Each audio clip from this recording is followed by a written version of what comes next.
Assalamualaikum warahmatullahi wabarakatuh. Perkenalkan, nama saya Singgih Wicaksono dari Prodi Teknik Mesin.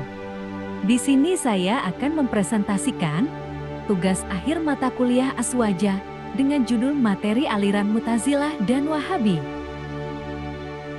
Aliran Mu'tazilah adalah salah satu aliran teologi dalam Islam yang muncul pada awal abad ke-8 Masehi, dikenal karena pendekatannya yang rasional terhadap masalah-masalah keimanan dan akidah. Aliran ini berkembang pesat pada masa dinasti Abbasiyah, terutama di bawah pemerintahan Khalifah Al-Ma'mun dan sering disebut sebagai kaum rasionalis Islam. Asal-usul nama Mu'tazilah. Nama Mu'tazilah berasal dari kata Arab itasala yang berarti menjauh atau memisahkan diri.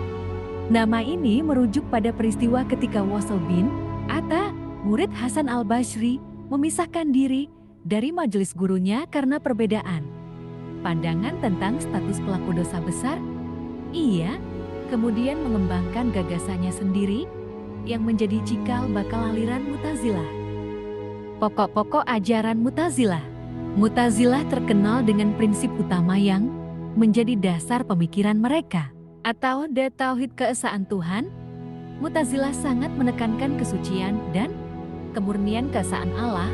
Mereka menolak segala bentuk antropomorfisme penyerupaan Allah dengan makhluk, termasuk penafsiran harfiah terhadap ayat-ayat yang menyebut tangan atau wajah Allah. Al-Adil, keadilan Tuhan. Allah tidak mungkin berbuat zalim. Karena itu, manusia memiliki kehendak bebas dan bertanggung jawab atas perbuatannya. Mu'tazilah menolak predestinasi mutlak takdir yang menghapus kehendak bebas manusia. Al-wa'd wal-wa'id, janji dan ancaman. Allah pasti menepati janjinya memberi pahala kepada orang baik dan memberi hukuman kepada pelaku dosa besar yang tidak bertaubat. Oleh karena itu, pelaku dosa besar tidak bisa dikatakan mukmin secara penuh, tapi juga tidak kafir. Mereka dalam manzilah baina manzilatain, posisi di antara dua posisi. Al-manzilah baina al-manzilatain, tempat di antara dua tempat. Pelaku dosa besar bukan mukmin, bukan pula kafir, tetapi berada dalam status pertengahan. Pandangan ini menjadi salah satu titik awal perbedaan mereka dari kaum Ahlus Sunnah. Al-amr bil ma'ruf wan nahi anil munkar, menyeru pada kebaikan dan mencegah kemungkaran.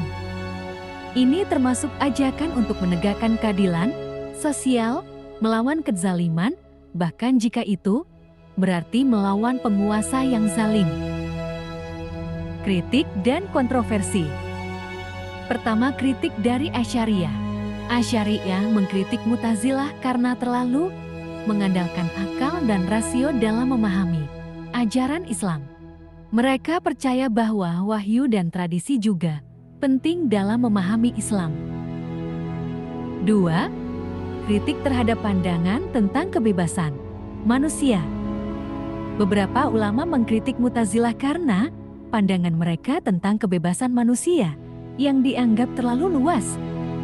Mereka percaya bahwa kebebasan manusia terbatas oleh kehendak Allah. Pengaruh dan warisan. 1. Pengaruh terhadap perkembangan teologi Islam. Mu'tazilah memiliki pengaruh besar terhadap perkembangan teologi Islam, terutama dalam hal rasionalitas dan logika. Mereka membawa pemikiran rasional dan logis dalam memahami ajaran Islam. 2. Warisan dalam bidang filsafat Islam. Mu'tazilah memiliki warisan dalam bidang filsafat Islam, terutama dalam hal pemikiran tentang kebebasan manusia dan rasionalitas. Mereka membuka jalan bagi filsuf-filsuf Islam lainnya seperti Al-Kindi dan Ibn Sina. Dengan demikian, aliran Mu'tazilah memiliki peran penting dalam perkembangan teologi Islam dan filsafat Islam. Mereka membawa pemikiran rasional dan logis dalam memahami ajaran Islam dan memiliki pengaruh besar terhadap perkembangan teologi Islam. Dan selanjutnya, saya akan menjelaskan tentang Wahabi. Bagaimana sih sejarah dan latar belakang Wahabi? Wahabi muncul pada abad ke-18 di Arab Saudi, tepatnya di daerah Najd. Gerakan ini dipimpin oleh Muhammad bin Abdul Wahab, seorang ulama Islam yang berusaha untuk memurnikan Islam dari praktik-praktik yang dianggap tidak sesuai dengan ajaran asli. Muhammad bin Abdul Wahab lahir di kota Vienna, Najd pada tahun 1115 hari. Beliau hafal Al-Quran sebelum berusia 10 tahun dan belajar kepada ayahandanya tentang fikih Hambali, serta mempelajari hadits dan tafsir kepada para syaikh dari berbagai negeri. Pada 1744, Muhammad bin Abdul Wahab membentuk pakta dengan pemimpin lokal Muhammad bin Saud yang menghasilkan aliansi politik agama yang berlangsung selama 150 tahun. Gerakan ini kemudian berkembang menjadi salah satu tren reformasi anti-kolonial abad ke-18 yang paling berpengaruh di dunia muslim. Tauhid. Wahabi menekankan pentingnya tauhid, yaitu pengakuan bahwa Allah adalah satu-satunya Tuhan yang ada. Penolakan terhadap bidah. Wahabi menolak praktik-praktik yang dianggap sebagai bidah atau inovasi dalam agama, seperti ziarah kubur, tawasul, dan lain-lain. Pentingnya mengikuti sunnah. Wahabi menekankan pentingnya mengikuti sunnah Nabi Muhammad dan para sahabat. Pemurnian Islam. Wahabi bertujuan untuk memurnikan Islam dari praktik-praktik yang dianggap tidak sesuai dengan ajaran asli. Pentingnya akidah yang benar. Wahabi menekankan pentingnya memiliki akidah yang benar dan tidak menyimpang dari ajaran Islam. Kritik terhadap praktik-praktik tradisional. Wahabi dikritik karena menolak praktik-praktik tradisional yang telah dilakukan oleh umat Islam selama berabad-abad. Kekerasan dan intoleransi. Wahabi dikritik karena dianggap memiliki sikap kekerasan dan intoleransi terhadap kelompok-kelompok lain yang tidak sependapat dengan mereka. Pengaruh terhadap masyarakat.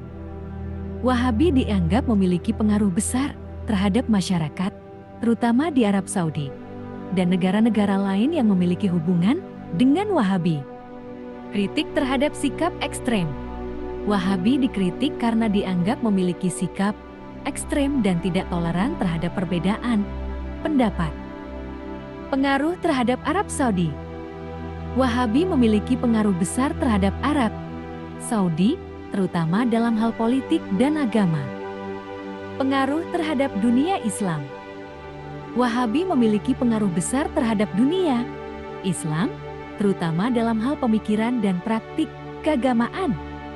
Kontroversi dan perdebatan. Wahabi masih menjadi topik kontroversi dan perdebatan di kalangan umat Islam, terutama terkait dengan sikap kekerasan dan intoleransi mereka. Pengaruh terhadap gerakan Islam lainnya. Wahabi memiliki pengaruh besar terhadap gerakan Islam lainnya, terutama dalam hal pemikiran dan praktik keagamaan. Dengan demikian, Wahabi adalah sebuah gerakan Islam yang memiliki pengaruh besar terhadap dunia Islam, terutama dalam hal pemikiran dan praktik keagamaan. Namun, gerakan ini juga memiliki kritik dan kontroversi yang signifikan. Sampailah presentasi saya pada bagian penutup, sebagaimana tidak ada gading yang tidak retak. Apa yang saya sampaikan tadi juga pasti tidak luput dari kekurangan dan kesalahan. Saya meminta maaf dan kepada Allah saya memohon ampun. Semoga apa yang disampaikan dapat bermanfaat bagi kita semua, terkhusus saya pribadi. Wassalamu ala Muhammad wa ala alihi wa sahbihi wa salim wa akhiru dawana anil hamdulillahi rabbil alamin. Semoga shalawat dan salam tercurah kepada Nabi Muhammad beserta keluarga dan sahabatnya. Dan sekian penutup dari presentasi saya. Segala puji bagi Allah Tuhan semesta alam.